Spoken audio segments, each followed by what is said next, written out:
We're going to go ahead and get started with the Joby Wells hearing while we're waiting on some other attorneys, Mr. Rojas and Mr. Nichols. I know there's a witness that might be coming in a few minutes, but there's one here and we're waiting, so let's get started. This is cause numbers 19-31266 and 31267. All right, Mr. Nichols is present. Mr. Rojas, you're present with Sir, are you Joby Wells? And Mr. Wells was previously in court. Let me pull this up real quick. Hold on. Has 2 motions to revoke unadjudicated probation on probation in each of those cases for aggravated assault with a deadly weapon. Let's see. In those motions, pled true to counts 3, 4, and 6. I've received an updated pre-sentence report as well as some jail incident reports that everyone should have been given copies of. Has everyone received all of that? We have, yeah. Yes, Your Honor, we have. And these cases are both, I want to make sure I said it right, they're aggravated assault, family violence. They're both first-degree felonies, deferred probations, and... Not correct, Your Honor. It's not? One is a non-family violence, and one is a second-degree family violence. Okay, so in that motion, was that wrong then? It's aggravated I on, believe so, Your Honor. Okay. Mr. Ross and I actually double-checked this morning. Okay. Under the code and under indictment and under the original plea agreement. both of them are second degrees, 2 to 20 range. There was no agreement.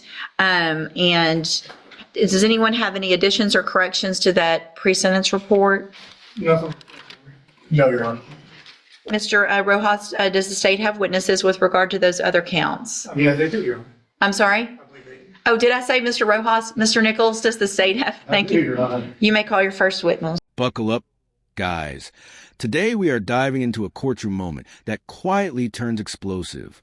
What starts as a routine probation hearing quickly reveals the stakes. Joby Wells is back before the judge on serious aggravated assault cases. Prior violations, deferred probation, and multiple motions to revoke are laid out piece by piece. From the opening minutes, it's clear this is not about paperwork. It's about whether freedom is about to run out. State called Officer Stevenson. Good morning, sir. If you'll please raise your right hand. Do you swear or affirm the testimony you're going to give in this hearing will be the truth, the whole truth, and nothing but the truth, so help you God? Thank you, sir. You can have a seat. And how are you employed, sir? Sir, How are you employed? I'm a police officer in the police department. How long have you worked with Beaumont Police? Approximately 15 months. And during that time, have you worked on patrol? Yes, sir. When did you complete the field training and all that? December 15th. 2024? Yes, sir. And so during the month of April of 2024, what were your job duties? What were you doing for Beaumont Police? I was on patrol. I was in the FGL phase. I was in phase 2. And who was your supervisor or training officer? Officer Simpson. Okay, and did y'all have reason to respond to a call in the early hours of April 13th, 2024 in the city of Beaumont? Yes, sir. So what was the nature of the call? A lady called and said that her ex-boyfriend was harassing her. And when y'all arrived on Main Street, what did you encounter? What did you find? There was a black male matching the description that she'd given to dispatchers, and we made contact with him. About what time of the morning was this? Do you remember? 2 a.m.? Yes, sir. This individual you encountered, was he wearing anything unusual? He was described as wearing all black clothing, and that's what this individual was wearing. Did you identify him? Yes, sir. And what was his name? Joby Wells. When you encountered Mr. Wells, did he explain what he was doing in the street on Maida? Believe so. What did he tell you? He said he was there to talk to this lady, the complainant. Did it seem unusual to you that he was in that area at that time? Not at the time. I'd never met him before. As y'all investigated, what did you find out? Excuse me. He was her ex-boyfriend, and he had allegedly called her. Objection here, say your honor. Overruled. Go ahead. Did you, she reported that he had been calling her multiple times, is that correct? Yeah. Did you verify that anyway? I did. How'd you do that? He gave us permission to view his phone logs, and he had made several calls to her phone, and hers also showed many calls. So he allowed you to view his phone? Yes, sir. And do you recall about how many calls he made to her number? Approximately 41, I believe. All that same evening and early morning? I believe they might have started the day before. Okay. But about 40 within one day, is that accurate? Yes, sir. And was there a certain number that he called her from? He called her from his registered number, and then was believed that some calls came from numbers that weren't necessarily. Objection, speculation, Your Honor. Overruled. Go ahead, officer. When you reviewed her phone, what did it appear the numbers came from? Many of the calls said no caller ID, I believe, but some came from his. Okay. And you yourself viewed the call logs on her phone, as we see here, and you also viewed his call logs indicating that he had made those phone calls. Isn't that correct? Yes, sir. As testimony unfolds, the tension spikes when phone records enter the picture. The responding officer explains how both phones were reviewed, revealing a barrage of contact attempts. Roughly 41 calls in a single day, some from Wells' number and others hidden behind no caller ID. From the outside, this isn't just persistence. It paints a picture of fixation, late-night pressure, and a pattern the court can't ignore. Thank you, Officer Stevens. I'll pass it over to you. Thank you, Mr. Nichols. Mr. Rojas? When you look at these call logs, did you see, there's a way on the phone to see if phones are incoming or they're outgoing, right? Yes, sir. Did you take a look at the phone, see how many calls were actually outgoing from his phone or outgoing from her phone?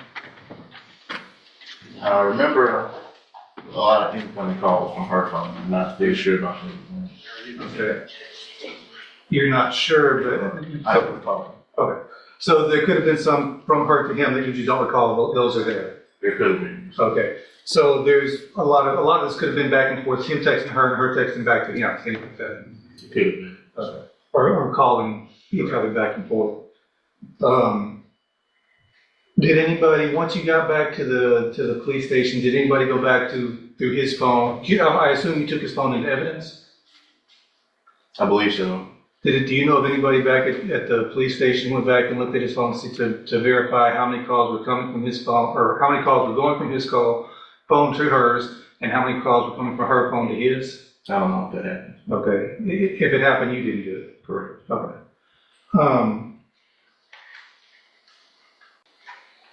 Did you count the number? You mentioned earlier that somebody had, I think the number you said was 41 calls? Approximately. Approximately. Was that on his phone or her phone? Her phone. Did you go back and count the number of calls on his phones? I don't recall. Okay. That's all I have. Thank you, Mr. Rojas. Any other witnesses? No, you're going to stay right. Mr. Rojas, any witnesses? No, you're Okay, so then with regard to counts, well, let's see, we've got count 1. I am going to find that there was sufficient evidence based on the testimony of the officer as well as his body cam to find count 1 true. I am going to find count 2, find that there was sufficient evidence based on Ms. Lopez's testimony as well as that of the officer and his body cam, that count 2 is also true. Count 5 true.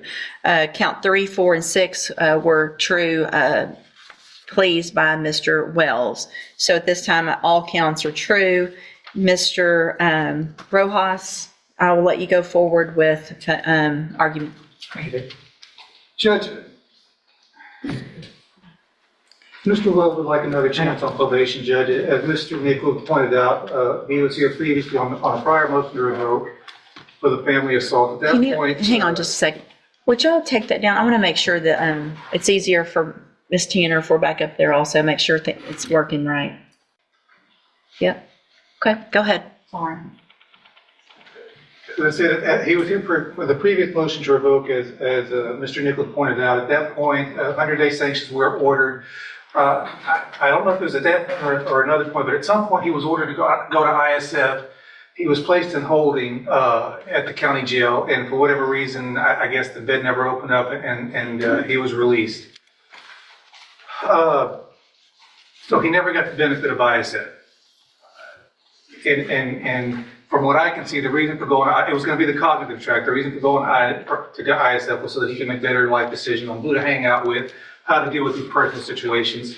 He never got the benefit of ISF, and it's not through any fault of his own. I'm assuming a bed never opened up because he was sitting in jail waiting to go. I just don't think it's right to punish him for us not getting him the help that we were trying to get him last time. He's telling me that if he were released on probation, he has a job set up in Midland to go work in the oil fields. His uncle is a supervisor at the oil field. I think there's some classes or some training he needs to go through in order to get a license. Once he gets that license, his uncle is going to give him that job. Of course, if you were to let him stay on probation, you have to go to ISF first, get all that taken care of, and then go to Midland. But I think that probably would be to his benefit to get away from the people around here and get a fresh start over in a different environment. And that's what we're asking to do, Judge. Let him stay on probation, get to ISF, get all that behind him, and start a fresh life in Midland. Thank you, Mr. Rojas. Mr. Nichols? Your Honor, I think unleashing Mr. Wells on another county would be an incredible injustice and disservice to those people. Judge, he is on probation for 2 counts of aggravated assault for ramming an ex-girlfriend and her then boyfriend with his vehicle. And I want to draw the court's attention to the original PSI, where the complaining witness in that case, and her version of events states not just about him ramming their car, but that the day this happened, she had broken off their relationship, and that the day this happened, she began receiving several phone calls from Wells, causing her to block his number. After blocking his number, she began to receive calls from an anonymous number that she refused to answer. That's his pattern. That's what he does, Judge. He knows it's harder to track if you're using some sort of masking or call blocking app to harass these women. But more importantly, this is just what he does, Judge. He has a misdemeanor family violence assault for which he was revoked in 2000. Convicted date's 2011, revoked in 2013 from that. It has to end at some point, Judge, and I urge the court to exercise the full 20 years in these cases. These things only escalate. And he went over to these people's house, dressed in all black at 2 a.m. to confront them after repeated calls to her. That's scary. I don't like she's not here, Judge, but we know why she's not here. She's scared of this man. And I'm asking the court to put a stop to this today. The prosecutor then steps in and reframes everything. As an observer, you watch the past collide with the present. Prior assaults, a car used as a weapon, and the same cycle of obsessive calls after breakups. The argument is blunt. This behavior escalates. It doesn't fade. The courtroom shifts as fear, history, and risk are tied together, ending with a direct request for the maximum sentence. Thank you, Mr. Nichols. Mr. Wells, do you have anything to say? Stand up and speak loudly and clearly so I can hear you as well as the court reporter. Yes, ma'am. She's not scared of me. She manipulated herself, so it ain't nothing about nobody scared of me. And I'm trying to start off, because I got kids, like my daughter, she's 16, she about to graduate in 2 years, and I'm just trying to get out, do whatever the little ISF program to try to better myself and control my temper, work on myself, and try to do, like I said, if I get to go get this job for you, and I can, get away from the, people, that I've been hanging around and, better myself. So you've been hanging around the wrong people? Hanging around, people I do hang around, I ain't gonna say they influence you, but it's like. You don't think maybe you're the wrong person? I know, I do have my fault. You can have a seat. So, Mr. Wells, when you were here before and I got that pre-sentence report done, they talked to you before that pre-sentence report, and I have a quote here that you said, and this is back when you first got these probations, which was in 2019, you said, I will do good because I do not want to be in any more trouble. I'm trying to be a better father figure and role model for my kids. What if someone was doing what you've done to the women in your life to your 16-year-old daughter? Be upset. I'm sorry? I would be upset. You'd be upset? You'd probably be more than upset. If somebody rammed their car into her car, somebody showed up at their house, her house, at 2 o'clock in the morning, you'd be more than upset. The problem is your behavior is escalating. It's not getting better. It's actually getting worse. And it's not because we didn't send you to ISF and you want to talk about, I'm going to go to this little ISF program. It's not a little program. It's something that's really meant to help people. And that's not something that based on your history you deserve. I got your jail incident reports. Just in March, in 1 month, you've got 5. You can't even follow the rules when you're in jail, much less when you're on probation. Calling people who are just there doing their job all kinds of names. What, you don't think that's true? Like, man, y'all, I don't know how they treat us in there. They come in there and they talk to us any kind of way. You're in jail. All you got to do is follow the rules. If they say stay in your bunk, you stay in your bunk. You don't call them a bitch because they told you to stay in your bunk. You just follow the rules, which you can't do.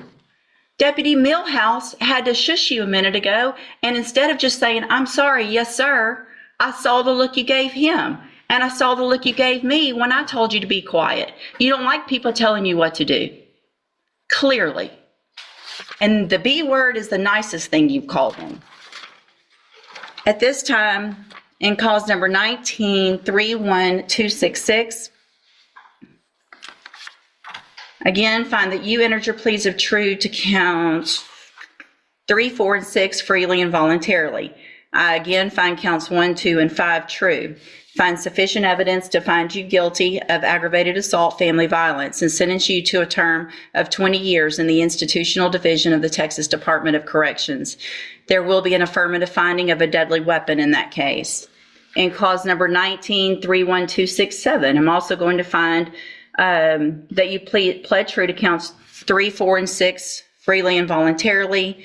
Find counts 1, 2, and 5 true. Find sufficient evidence to find you guilty, and at this time find you guilty of aggravated assault. Sentence you to a term of 20 years in the institutional division of the Texas Department of Corrections. You will receive credit, and there's an affirmative finding of a deadly weapon in that case as well. You will receive credit on these sentences for any time that you've been in custody that the law gives you the right to receive. They will run concurrently, which means together at the same time. I'm going to hand you the trial court certification that shows this wasn't a plea agreement. You do have some rights to appeal. You need to sign that with Mr. Rojas, and he'll give you a copy of it. I'm also handing you a written admonishment regarding your ineligibility to possess a firearm or ammunition.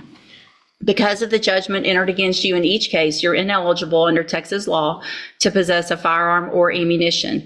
Possession of a firearm or ammunition could lead to charges against you. Firearm is a legal term, and you should read the written admonishment I provide you to see what devices qualify as a firearm. If you have questions about the laws that make you ineligible to possess a firearm or ammunition, or about how long that lasts, you can talk to Mr. Rojas. You can sign that and then go back with the bailiff. The final moments are decisive. After dismantling every excuse, the judge delivers a ruling with no hesitation. Probation is revoked.